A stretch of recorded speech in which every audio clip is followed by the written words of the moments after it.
Salaam sama gaay yi dal leen ak jàmm sama chaîne YouTube. Ci vidéo bi nag dama leen bëggoon woon nan ngeen def ba créer seen compte My Canal. Voilà, par exemple fekkee da nga abonné canal mën ngeen ko utiliser seen téléphone, xaw ma xam ngeen ko wala xamoo leen ko, wala ngeen mën ko utiliser en tout cas ci seen tablette. Voilà, en tout cas mën ngeen utiliser ci yeneen équipement boo xam ne day connecté. Léegi pour nga def dañuy dem ci Play Store ñu télécharger benn application par exemple bu tudd My Canal. Voilà, fekkee iPhone ngeen yor mooy iOS mën ngeen dem ci App Store. Voilà, mais application bi changé wul te ba pare procédure bi même la. Léegi man télécharger naa ko pare damay dem ouvrir directement. Léegi ñu patiente tuuti. Voilà, léegi fii nii dafa lay demander fan mooy sa pays léegi ñu wàcc suuf xool Sénégal. Voilà, parce que c'est Sénégal fekkee yeneen pays la tamit pays bu ku nekk sa pays rek na nga ko sélectionné ko. Voilà, mais en général 90% moom Sénégal lay doon parce que wolof lay làkk. Léegi après nga def sa connecté. Léegi fii nii gis nga mën nga utiliser sa mail pour se connecter wala nga utiliser téléphone. Léegi man nag téléphone laay utiliser. Léegi fii créer un compte laay def may def créer un compte parce que amaguma compte bay kii. Léegi fii léegi dafa lay laaj seen numéro mooy abonné kii bi. Léegi ñu def foofu noonu pour joxe information yi. Léegi fii par exemple da ngay jox numéro bi nga xam ne mooy numéro bi nga xam ne abonnement bi ca la nekk.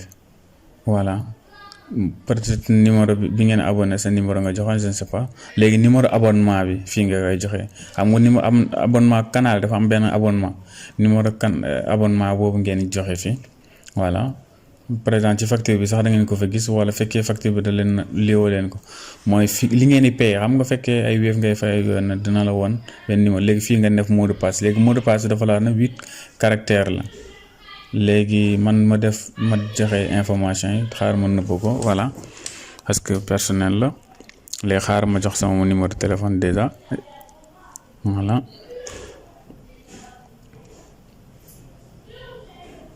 léegi xaar ma joxe léegi numéro abonnement bi.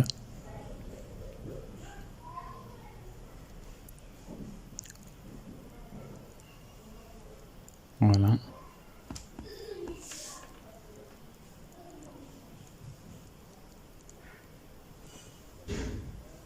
voilà léegi nag xaar ma joxe benn mot de passe. Léegi mot de passe bi gis nga mot de passe dañoo wax 8 caractères ba pare dafa war a am majuscule minuscule ak ay chiffres. Après mi ne contient pas de caractère suivant.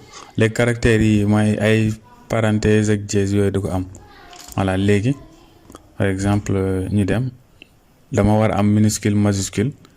Voilà, ba pare am ay chiffres. Léegi xaar ma créer benn mot de passe. Gis nga à chaque fois nag da ngay gis mu vert. À chaque fois ngay remplir benn condition da ngay gis mu vert. Voilà, bu 8 conditions yi vert man mot de passe par exemple am na benn mot de passe bu ma leen jox comme exemple tor 78@g su la neexee. Léegi ma valider da ngay accepter condition rek valider. Voilà, léegi après mu def félicitation. Gis nga compte bi créé nañ ko. Léegi mën nañ connecter léegi je connecté. Léegi fii daf may laaj juste pour ndax dama bëgg enregistrer sama mot de passe bi. Voilà, gis nga mot de passe baa ngi. léegi lii ay condition la rek mën naa ko accepter. Bon pour le moment mën naa ko bañ a accepter mais à chaque fois mën naa ko ak kiiwaat. Voilà, léegi gis nga direct yi ñu ngi nii match direct yi di am wala émission yi direct yi. Léegi lii mooy review yi. Voilà, léegi gis nga direct mooy yi nga xam ne moom mooy daw jamono ji ci télé bi. Fekkee tamit da ngeen am émission boo leen raté wala dara loolu bëgg seetaan ma ngeen ñëw fii def recherche. Voilà, ngeen recherche affaire bi. Voilà, lii chaîne yi nekk nii. Voilà, gis nga. Voilà, ainsi de suite. Voilà, jaa ngeen jëf sama gars yi ñoo ngi yemale fii vidéo. Fekkee vidéo bi neex na leen ñoo ngi ñaan ngeen abonné te partage sama gars yi jaa ngeen jëf.